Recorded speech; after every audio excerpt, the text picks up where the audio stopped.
Hello, everybody. Good day to you. We are going to have quite a interesting episode today, aren't we? Don't underestimate how interesting this one's going to be. We are trying to build up our casting director skills because obviously that is something that we are going to move into. Build up. I mean, you say build up, but it's like every day I think that we're building up. Look at our portfolios. Yes, exactly. We are. It's just something that's inevitable. You know, we've got the Animal Talent Recruitment Agency. We've got the multiple projects in development. We've got Danny DeVito as our biggest supporter. Mm-hmm. We've got Elle Fanning fucking knocking at my door trying to get in. And we have a number of my offspring, who are already incredibly successful child stars. Yeah. And raking in the money for me. And it's all we're plunging it all in to the group family business, you know? Mm-hmm. Yeah. So we're not saying that we're not successful. We're saying that we're not finished. No. We're saying that we're not ready to conquer the world. Yeah. No, that we're not ready to conquer the world, that we are going to conquer it. We basically want to be in every single part of the industry. So, not just on screen. No. Not just writing. Not just behind screen. Not just, doing the cinematography. We want to be the screen. Holding the boom. We also boom want operator. to be casting every single part in every single show that is on the TV. And making it new and making it fresh and making it current because... what's that smell? Oh, it's the staleness of the media these days. Yes, and also what we do want to do. You know how we get so annoyed when we watch shows and it's just the same actors. Yeah, we're gonna give a chance to the actors out there that you wouldn't see in the projects. That, we don't want to just see the same people on TV, please. Exactly. We want to give TV a vibrant new energy with the people that we're putting into. New energy. And what's more vibrant, Bess, than real life? Exactly. So what we are doing is we are going through the news stories and we are finding incredibly interesting, uplifting, funny, true stories. And we are going to cast them for you today. Just to give you an insight into how talented we are at the casting thing, And also to start giving you lot ideas. So that if you come across a funny, silly little news story, to send it our way because we're going to get it into the pipeline and we're going to start getting it made. We're going to develop it. So this is our first idea. So I'll read out the story. Yeah, I just stumbled across this on the tube in the metro, and I thought this has to be made. Yeah. Okay. You know a story when you see one because you've got showbiz in your veins. Exactly. So here we go. Number one. I actually can't see because it's so dark. Accountants stole 24k from her own gran, 91. A finance worker has been jailed for stealing 24k from her own 91-year-old grandmother, then saying the pensioner's large appetite had got her into debt. Amanda Farr, pictured, 48, blew Joyce Hutchings cash on iTunes, the PlayStation Store, takeaways at Just Eat and McDonald's, William Hill bets, and even a holiday to Amsterdam. Former accountant Farr told Canterbury Former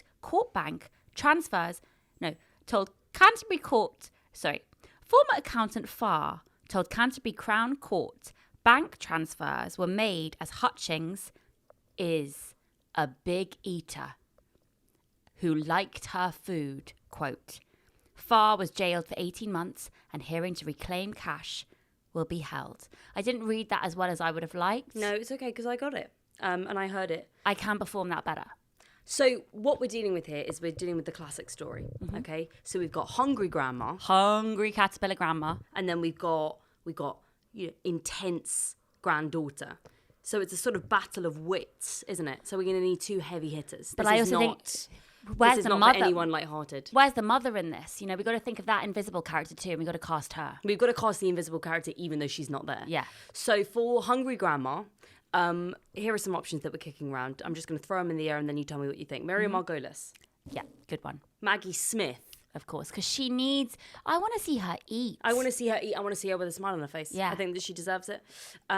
Potentially, we could throw a younger one in the mix just for a bit of fun. Saran Jones. I bet she could play grandma. A young grandma. I think it's about time, actually. I think it's about time. Yeah. I think that we put her out to pasture now. Yeah. I think she's done enough. She's done enough. Let's put her in the grandma casting category now. That would be a bit of fun. Yeah. And then we've got our intense granddaughter. Now, obviously, you would be an obvious choice. Thank you. But we're trying to She's not 48. make this... She's 48, so don't be a bitch. Yeah.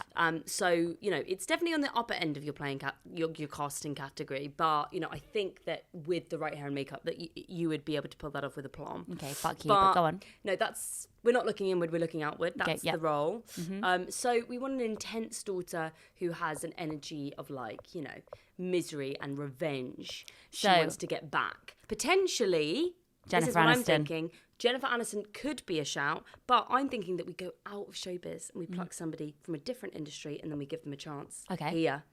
So what are some singers? What are some singer-songwriters that we think could play this role? Because I also envision this, as I'm sure you do, as a musical. Oh, it would be a stunning musical set in Canterbury. Yes, and do you know who I think pops to mind right now? Miss Ariana Grande.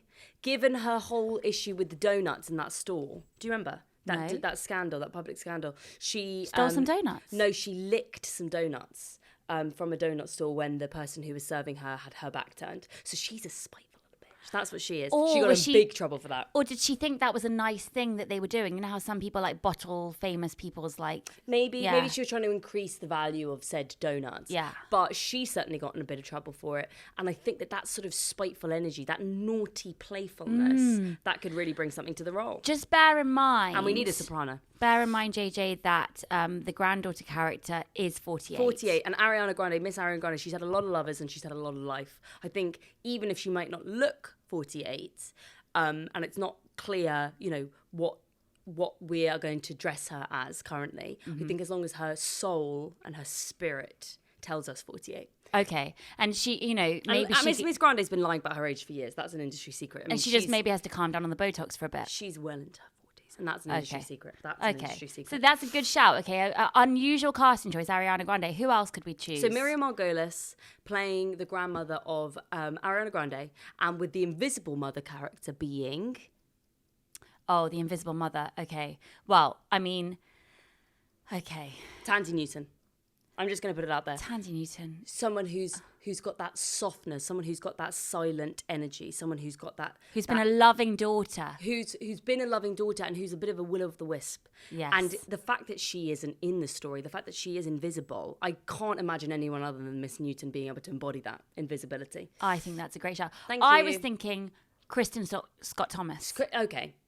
Because she's so thin. Yes. And, if she's got a mother, if you've got a mother who is a big eater, yes. as she says. Hungry grandma. It's called, what are some names that we're kicking around currently? Well, I love the hungry grandmother. The hungry grandmother.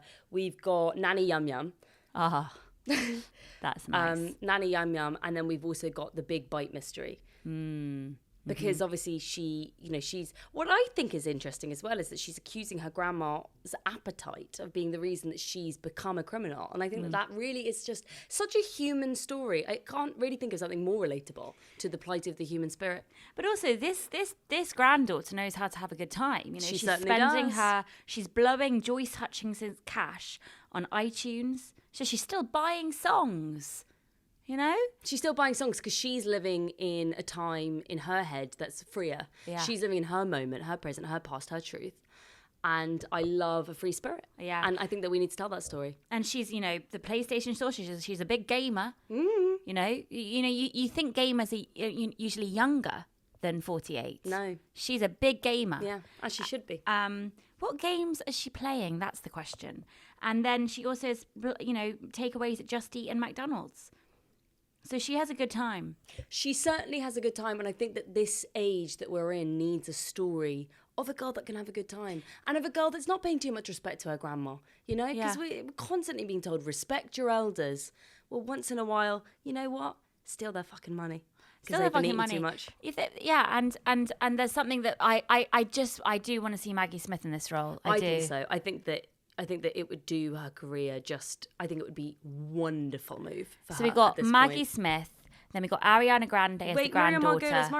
Miriam Margolyes. I think that what she brings to the table in terms of casting couch is a certain je ne sais quoi. She certainly has a bit of she doesn't care that much about the industry. Whenever she does her celebrity interviews, she tends to talk about how stupid the industry is. And I like that energy that she's bringing because she has independence and she has fearlessness. Yeah. So I feel like she can embody our hungry grandma quite well. Okay, we'll meet them both. We are meeting them We have both. booked a whole day. We At rented Spotlight. a whole day in a studio at Spotlight for our castings Yes. next week, and we are excited. We have spent a lot of money on this room, but that's okay. That's okay. And also, we are casting multiple projects. They aren't happening yet, but the actors don't need to know that. The actors don't need to know that. And, you know, this is something that we'll always say, is that you always think that these people are going to be so in demand, they're not going to respond to you, they're not going to be interested. We have sent out some of our casting notices for these, you know, tentative projects to some of the biggest names in this industry. in the and world. let me tell you, we got immediate Did we not get responses from pretty much everyone within 10 minutes? Yeah, and also, how easy was it to guess these stars' emails? I mean, everybody's got such basic emails these days, guys. Come on, come up with some new number combinations. Yeah, exactly. So we got gmail.com. Just use their name at gmail.com. Exactly. Try Hotmail, try Gmail, try splitting their surname and their name up with a dot. Easy. Does not take a detective. Anyway, let's go on to our next project. So we've got a project that we're tentatively calling either Wake Me Up Inside or Wake Me Up Before You Bury me. Bury Me. So this is a fascinating news story about a woman who was declared dead in Ecuador. And then it was at her own funeral that she started knocking on the inside of her coffin to let all of her loved ones know that she was very much alive. So what are we looking for in the spirit of this character? And what do we want to tell with this story? I think that her sadness has killed her, almost killed her. For the first time. And she's so sad that her body fakes its own death, like believes it's dead. Goes through the entire process of like Death, organ decay, everything, cellular decay, just before it's like fully done. Yes. And they, you know, it's a quick turnaround between death and funeral. Yeah. So she's put in the fucking coffin quite quickly. Yeah. Because clearly she had a plan. Clearly she'd already set out all of the funeral arrangements. I have a feeling that this is a woman who had her affairs in order. And it's almost this rule keeping that's made her so depressed and had such a sad first life. And so she's given up and she's done. But then, just as the first bit of mud or what you throw on the coffin gets, the thud of that goes onto the coffin, just as that happens, it's almost like she's reawakened. And she's like, hello, I want to start again, please. And she goes, part 2. That's what she does. Yeah. She says, oh, tune in for the second half of this show because I think that you're going to be a little bit surprised by what happens. Yeah. So we're looking for an actress who I think represents this story in its heart, which is about a comeback. And if there's anybody who could be our comeback queen, who is it? Martine McCutcheon.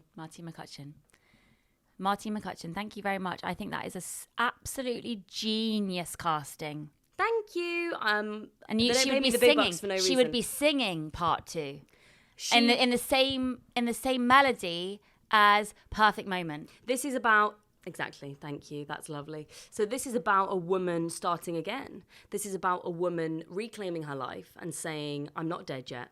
And you're not burying me right now. Wake me up before you bury me. Yeah. And I don't think that I could imagine somebody embodying it in the way that Miss McCutcheon would. And I just imagine the graceful way that she would sway into this script and into this story, I find very exciting and alluring. Yeah.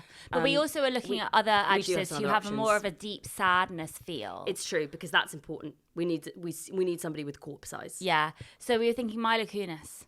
Mila Kunis. Miss Kucha. Yeah, because she's got that ability to be funny, because it is quite funny, isn't it? It's so silly. funny. It's silly. She's buried herself. This is in its bones, this is a comedy. Yeah. In its bones, this is a comedy. And she's able to be funny. She's got that kind of Meg from Family Guy voice. She'd be quite young in this. She'd be playing, obviously, like quite a young... Like, I don't know how old Mila is, but... she's in her 50s. She's in her 50s. So she'd be playing, you know, like... late 30s, I would say. Yes. And, you know, she's it's quite early to be giving up, you know, but she is. And she's in the coffin. And I can just see a close-up on Mila's face. With those big sunken eyes. And she did play that crack addict recently. Did you see that Netflix thing? And she was Yes. absolutely brilliant. What I love about Mila, she's not afraid to look like shit. No. She gets her hands dirty. Yeah. And that's what we're looking for, because we need somebody that's willing to get down and mucky with and this role. also, I do feel like I need to meet Ashton Kutcher in my life. And Yeah. if we were on set, he would probably bring the kids. Yeah. We'd probably have a nice coffee. Yeah. Like, I'm not saying anything romantic would go on, but we would definitely be like, I mean, I'm friends. feeling some throuple energy potentially. Yeah. That would be fun. Or maybe even, you know, we could all join forces and sort of become a supergroup. Yeah, exactly. And I have a feeling feeling that she's still friends with Macaulay Culkin, who you know is like my dream man. And your past lover. My your past lover. So yeah, I feel like that there would be something, it would be a strategic casting choice because I also want access to her life. Yes. But I'm not saying casting directors do that. But we're saying don't be afraid of not doing that. Yeah. Or doing it. Don't be afraid of doing it. Because we're here to shed light on this industry. Exactly. We're because here to break barriers. We're telling you the truth. I'm sorry, but, you know, we have seen a number of casting directors on Hampstead Heath with famous actors. Yeah. And they're not, that, you know, how did that happen? You know? They didn't just bump into each other. They became friends. It's fucking huge, Hampstead Heath.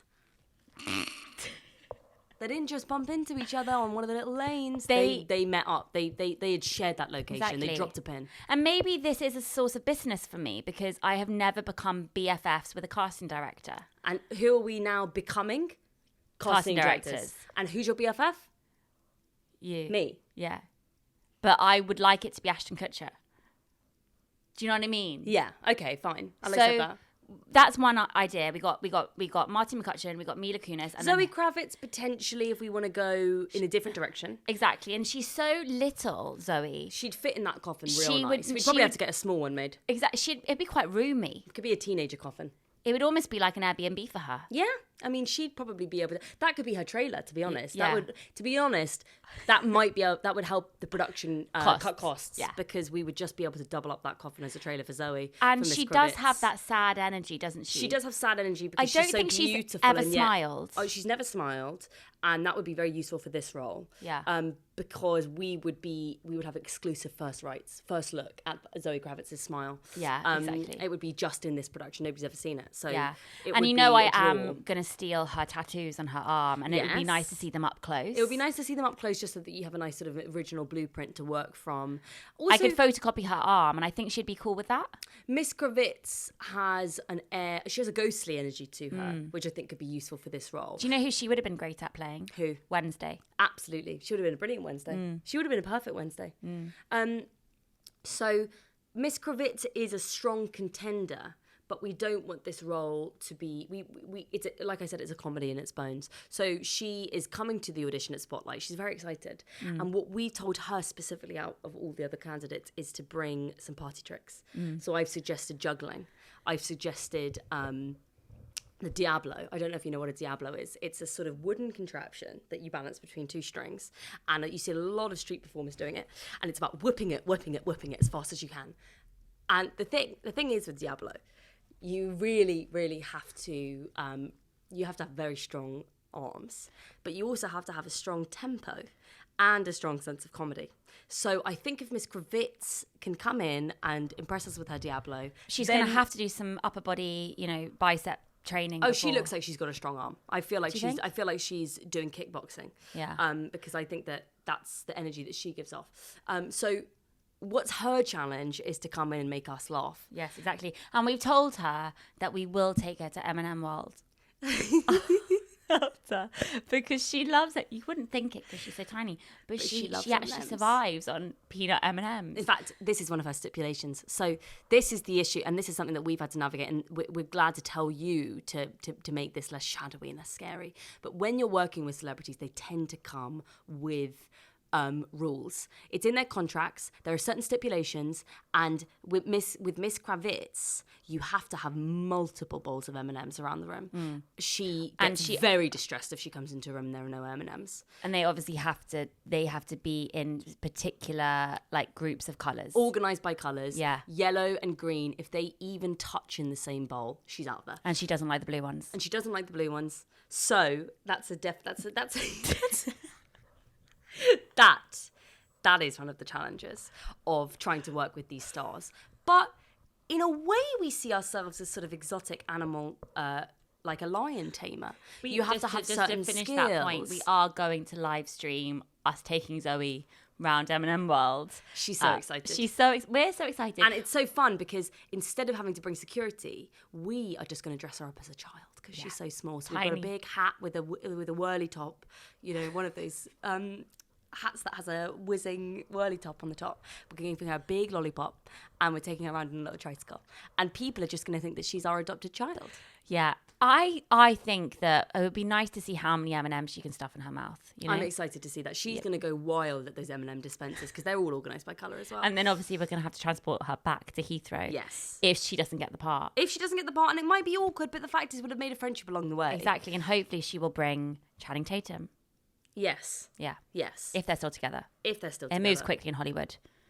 Okay, so that's number one story. Yeah. And that's number two story. No, that's number two story. And what's so exciting is when you have one idea, don't you find this best? When you're in the middle of one idea, that's when you have your next idea.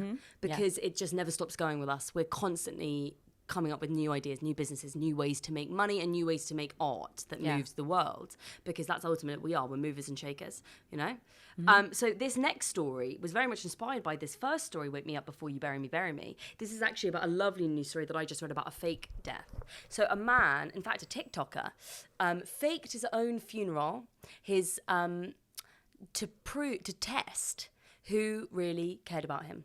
So his children shared a lot of infographics about this man's funeral, about his sudden death, and to see who would turn up at the funeral and who actually cared. And then this man, our champion, our hero, he turned up in a helicopter and everyone started crying because they thought that he was dead. And it was about proving who really cared about him. So this is ultimately a story of vengeance. And we need ego. And it's a story about truth. And so we need an actor that's going to be able to embody these qualities. Yeah. A truth teller. But we also want somebody, in the same way almost as the previous story, but not making a comeback, but really showing that something, Exactly, because it's something. Yeah. And you're not going to know what that something is until you're there. Exactly. And I think that if I was in that position, and honestly, this is something I've considered doing myself before, which is like the personal interest angle is what I'm going for here, because I saw that story and I thought, my goodness, I was going to do that to you. Oh my I was going to just tell you that I died. Yeah. And I was going to see if you would turn up to a specific day memorial service that I was going to have just for me. So you were going to tell me that you had died? Yes. But then you would be alive? No, because I would get somebody else to tell you. Oh, right, okay. And just to prove to myself your loyalty. Right, Because okay. I do worry about you sometimes. Okay, yeah. But I think that it would be nice to see who came to your funeral, wouldn't it? Gorgeous. It would It'd be nice. It would be. And I think that's what we're all craving. And I think that this is a story about living vicariously through that. Yeah. We all get a little piece of it. And it's about a story, it's about, human desire and our darkest intentions and what we ultimately want, which is just validation and attention, and for people to think that we're dead and then for them to cry when they realise that we're not. So we either want like a big actor. A big burly guy. A big burly guy. Burrowing guy. A guy that when he's coming down from the helicopter on a big rope looks fucking amazing. Yeah. But also, is he going to break the harness? Rope. Yeah. And is he going to fall down? Do we want him to fall down? Could that potentially be funny? Would it be funny to turn up badass to your own funeral and then fall and make it really embarrassing? Imagine fucking up the entrance to your own fake funeral. Yeah. That would be embarrassing. Yeah. Imagine fucking it up so much that you actually died. That would be, because then they could just pop you in the coffin though. Yeah, exactly. They could. They've They could done just. it all. They've organised it all. Yeah. In a way, that's probably ideal. So we want a big actor, and your top choice is Justin Long. Justin Long. Now he's, I think, such an underrated. I think he's such an underrated actor. I think so too. And I think that there's a raw sort of sex appeal there, but also a sadness, because he kind of, to me, gives off the energy of a bit of a wiggly worm. I also believe what's going on with his Instagram post with Kate Bosworth. Yes, is that he loves her. Did you get the memo that he loves her? Well, exactly. It's almost like I feel like this is some kind of live performance art they're doing. And it almost feels like this is a guy that loves to prove stuff. Yeah. Loves to prove stuff to the world. Loves to say, hey, look at me. Who is taking the photos of them? I don't know. I think they're hiring someone. I think they've got a really good, quick quick to erect tripod. Yes. I think they got one of those ones that doesn't even need the clicky handles. It just goes whoosh. You just shoot it up. So Justin Long is my top choice, I think, because there's something about him that embodies, hello, look at me, look at me. I can imagine him swinging and dangling from a big rope from a helicopter. Let's face it, he's never had a big old starring role in a big old Hollywood movie. No, he's always being given second in command. He's always being given second romantic lead. He's always doing a big old great job, but he's never being given the biggest chomp on the bite. No. And why not?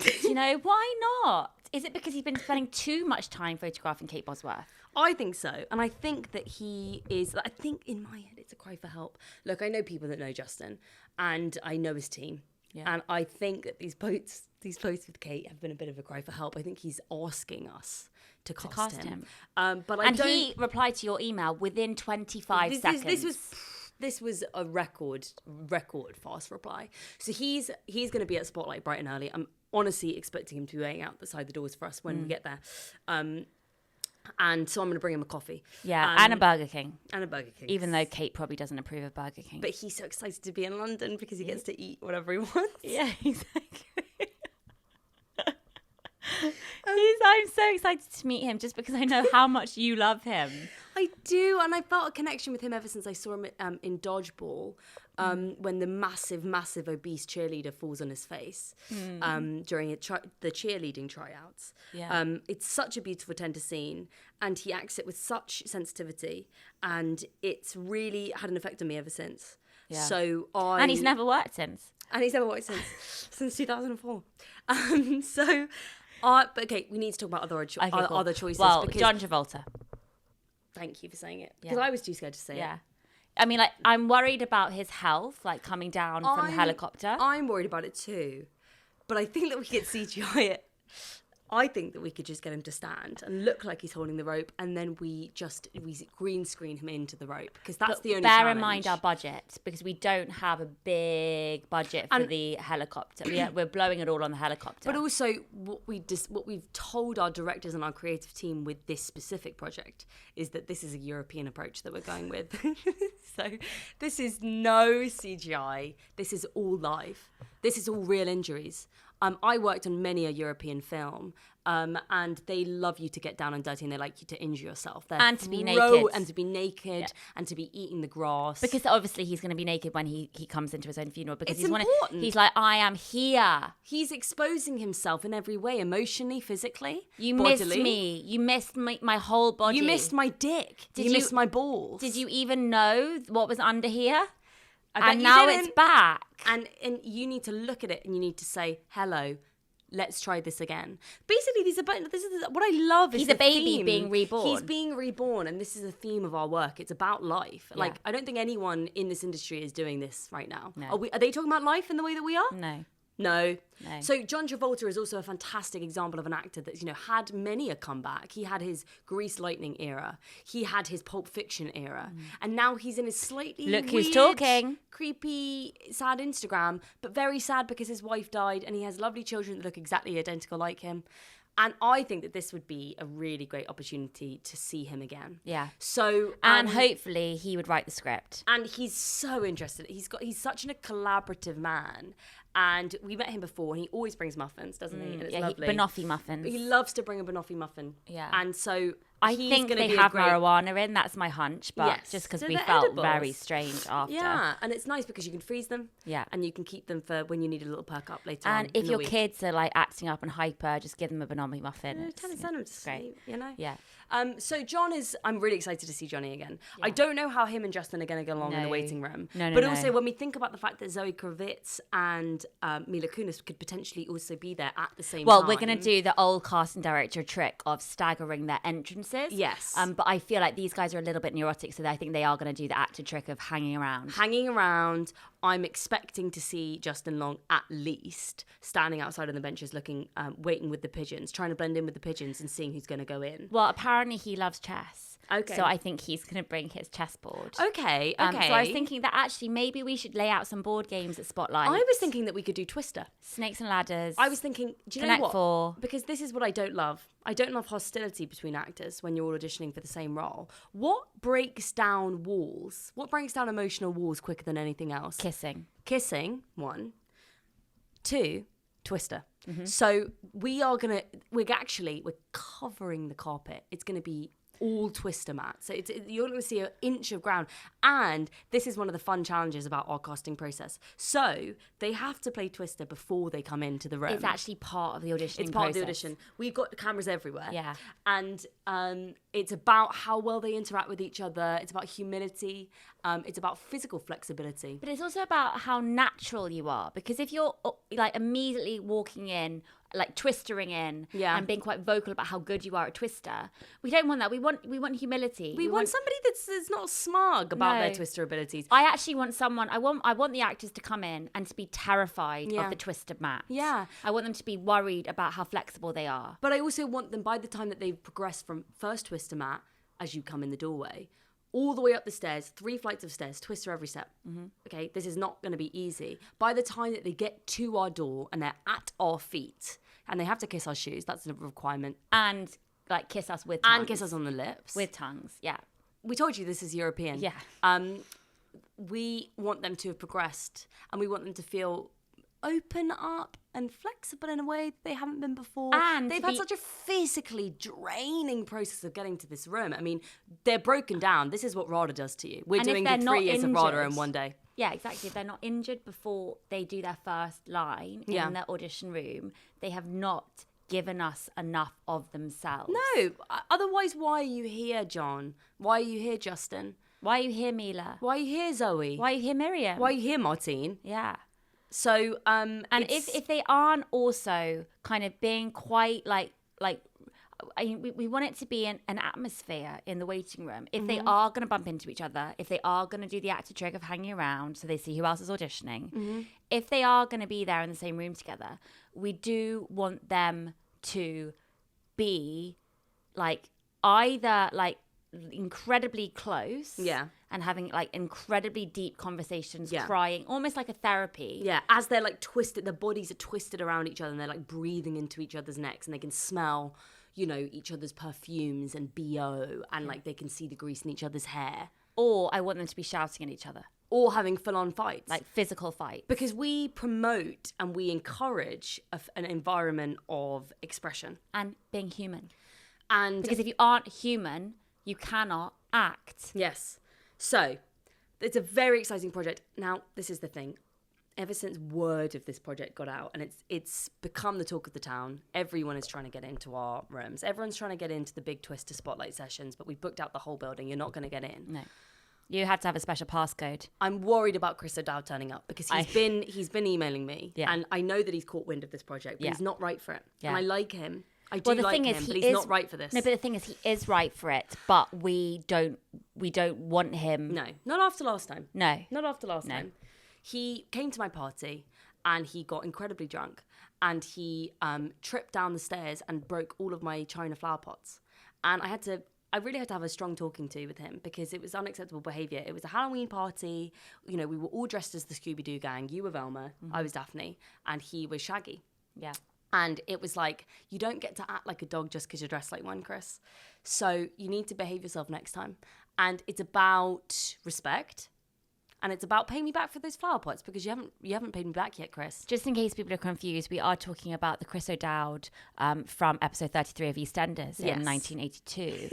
Not the Irish Chris O'Dowd who's married to Dawn and has the Hollywood career. We're not talking about him. We're talking about them, but there is a lot of interest in this project, and we are going to have to turn actors away who have got wind of it. It's difficult to know who we should be employing that day as our temporary security guard. Yeah. A bouncer, essentially. We need a bouncer. In fact, this is something that this is a trusted role. So we are accepting applications currently. You do have to have acting experience, West End stage experience. And you need to have your own Bluetooth headset. And be able to sing. You need to have a puffer jacket, and you need to have a scary demeanour. So please do email us some applications. We're very excited to hear from you, and we're going to trust you. Message us keep all the at riff-raff Showbiz out. Sisters. That would be great. You do have to also, I did say, but you do have to be able to sing, because we want, if you're going to turn people away, do it beautifully. Do it gracefully, and do it in a fun way that they're going to be able to walk away and remember. Like Disney song. We're giving everybody an experience, even the ones that we don't want inside the building. Exactly. It's basically the entire casting process and auditioning process is, in a way, a beautiful performance. Yeah. A bit of a performance art. It's a film, and the fun thing is, because we haven't got funding for any of these projects yet, and these we have no actors money. don't know. Yeah. That's what's so fun. They think that there are millions of pounds behind all of these projects, but of course, not yet. We, in fact, are recording everything going on every second, and this is our pitch to the big bags. Disney Plus. We're saying, look at the drama and the tension that we've created with the casting session alone. How could you not fund this project? Exactly. And the actors will have had a lovely day. They'll have a lovely They're day. all going to have their own day trips. M&M World with Zoe. They're going to have their made friends. We're going to take Justin Long for a special Chinese massage in Yeah, Chinatown. he's going to love it. I know he's got shoulder pain. I Yeah. can see it in his photos. And obviously we're taking John Travolta to view cinema. Yeah. Oh, he's just going to have such a nice time. He deserves it. He's a sweetie. So it's we're gonna excited. be really exciting. And with our last project, it's actually more of an animation idea, isn't it, Bess? Just to finish things off today. This is a beautiful story that I read about and immediately felt inspired. And it's about a female crocodile who was living in isolation, had not had any interaction with any male crocodile. So I guess you could call her a girl boss, a CEO. Don't girl boss too close to the sun queen. Slay. And What? Doesn't matter. And she became pregnant on her own. They tested the fetus, 99.9% genetically identical to her mother. So I guess you could say that this woman loved herself so much that she cloned herself. Now, she's not a woman, she is a crocodile. But it's going to be a story about female empowerment. And she's a female crocodile. And she's obviously a female crocodile. And I think that this is a really relatable story in so many ways for the modern moment that we're in, because it's sort of like, who can you trust other than yourself and more than yourself? No one. Who would you like to give birth to yourself? Me? Yourself. I would like to give birth to me, because I would love to know what that feels like, and then to hold myself. So this crocodile is really, she's living her, this is about feminism. Well, this is also touching on an area that we would like to develop too, of our, guru teaching practices. Yeah. We get actresses to come in, actresses who haven't got work in a long time. Yeah. Like tragic, desperate actresses. Yeah. And the whole session, we play some Enya. Yeah. We sit down on the floor. That's really important. We playing sit the down Enya. on the floor in a circle, and the entire hour is just about hugging yourself. Yeah. And learning to feel what it's like to be hugged by you. And it's about, what is a clone if not a reflection? Yeah. A mirror image. So we all look in the mirror, we play Enya, and we just hug ourselves. Yeah. And hug the parts of our body that don't get hugs. Your shoulder, the upper body gets hugs. hug your neck. But you don't hug your calf. No. No one hugs your calf. No one says, "Hi, how are you?" and hugs your calf. Your poor calf. Your knees have been lonely for a long time. And Your fingers. And it's funny because crocodiles don't have knees. No. So that's going to be sort of the heart of this story. Exactly. And so we're thinking about who we can get to voice this crocodile. But we're also thinking about who can voice this crocodile who has been lonely in their life. Exactly. So we've got some names that we're sort of tossing around. We've got Tara Reid, who I think would embody the sort of the independence and the ferociousness. Yeah. But also the vulnerability. Yeah. She's been, she's not been in the limelight for a while. No, and she's been treated badly when she's been there. Like with the press. This would give her a chance to redeem herself in the eyes of the public. Yeah. She's not some crazy party girl. Because crocodiles don't drink. Crocodiles don't drink and they can't, but they can clone themselves, clearly. And I think if anyone could clone themselves and give birth to themselves, I think it would be Tara Reid. Yeah. I think it would be a big kind of comeback role for her. I think if you read that news story, Tara Reid clones herself, gives birth to 99.9% genetically identical, you wouldn't read that and be like, oh, well, that's not true. No. You'd be like, oh, it kind of makes sense. Yeah. Okay, who else have we got? We've got Jamie Winston, who I Yeah. know might seem like a bit of a left field, a bit of a sort of random choice, but I am always very impressed with her work. Yeah. And her presence. I feel like I see her all the time. And I she see her all only- the time on the street. The great thing about this is that it's a voiceover, obviously, and Jamie Winston can only do one expression facially, so this Yes. is actually perfect for her. This is perfect for what she can do, and she's got that cheeky spirit. Yeah. And she's ageless. Yeah. And I think that she gives me crocodile vibes. Yeah, and she gets some top tips from Jamie Winston, who has played numerous crocodiles in his career. Yeah. Jamie Winston? Oh, I just Ray said Winston. Ray Winston has played loads of crocodiles in his career, obviously. Is Ray Winston her dad? Come on now, you don't know that? I actually didn't know that. Are you joking? That's so interesting because I had that relationship with Ray as well, so that surprises me. It does surprise me. How did you not Yeah. see the photos? I mean, we didn't do much talking. Oh, right. So, okay, and with our last choice for crocodile. Well, this is a good one. And this is probably going to annoy some people because she's incredibly successful. But not in the ways that we know she wants to be. Yeah, Beyonce. Now, we know that she's got a lot on her plate with her world tour, yeah. but I have the sense... And we know that Jay wouldn't approve of this role, but But Blue Ivy would. yeah. And this is about me picking up on something I've been inferring from her body language about itching for something new. I think that she's done with the sashaying and the sassy walks. I think she's done with the world tours. I genuinely think that she wants a challenge. We already know that she has past experience. With live action, with The Lion King. And I think that she was never happier than when she was doing that role. So this is going to be a surprising casting choice if we go in that direction. And it will be a big part of our budget. Yeah. So we might have to do the animation ourselves if we do employ Beyonce. Well, it's okay. I went to art school for 2 months before I dropped out in animation, so I've got this. We've got the down. experience, and this is about learning. And the film will start bad, but it will get better by the end. Yeah, yeah. Like all of our work. And I feel like she wants to like go incognito for a bit, Beyonce. I think that she's You know, gonna stay in a shitty Airbnb in Paddington for a bit. I think that if we do go down the Beyonce route, and we have reached out to her team, I think that she'd be wanting to do a very funny accent. I think that she'd be wanting to do a Scottish accent, or maybe some sort of silly made-up accent, some silly voice. I think that she wants to sound nothing like herself. Yeah. But the spirit of Beyonce is in there. Yeah. And that's what really excites me. And I think that it would be so great for her. I think this would be and I would love to give her that opportunity. Me too. I Yeah. think that she needs it. I think that she's been working hard, and I think that she needs a bit of fun. Yeah. So what we're going to do this weekend is we're just going to go and we're going to like make sure that everything is in place with all our actors who are coming to meet us. We're going to give them gifts, aren't we? Because that's something that I feel like we, over the years of us auditioning, every time I go to an audition, it's a big, big deal for me. You know, I've got up, I got dressed, I learnt my lines, I went, I did it. I would like a gift. I would like a gift. I would like more gift bags, goodie bags, party bags. I mean, the best, gift that they could give would be the role. Yeah, of course. But if not, give me some Haribo. Exactly. Give me some, like a couple of balloons. Give me a fidget spinner at least. Give me a little inspirational quote on a little piece of paper. Give me, a sandwich. Yeah. Give me a new pair of shoes. Give me a month's rent. That would be great. That would be great. nice. Like, you're not going to give me the part, but you will give me a little bit of rent.